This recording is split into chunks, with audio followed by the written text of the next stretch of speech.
मेरी ड्यूटी लगा देते हैं। तो आपने बताना कि ऐसा कौन करता है आप दोनों में से, सोते हुए ज्यादा जोर से खराटे कौन लेता है? कोई भी नहीं। कोई भी नहीं? वाओ, दोनों म्यूट।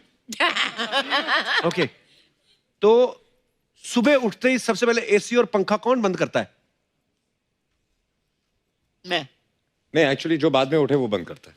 अच्छा, जो बाद में उठे वो बंद करता है। पहले जो उठता है वो तो उठ के चला जाता है ना कमरे से बाहर। हाँ, तो जो दूसरा सोया होता है वो बंद करेगा ना जब वो उठेगा। हमारे उल्टा, हमारे जो पहले उठ जाता है वो बंद करता है, बिल बढ़ाता है।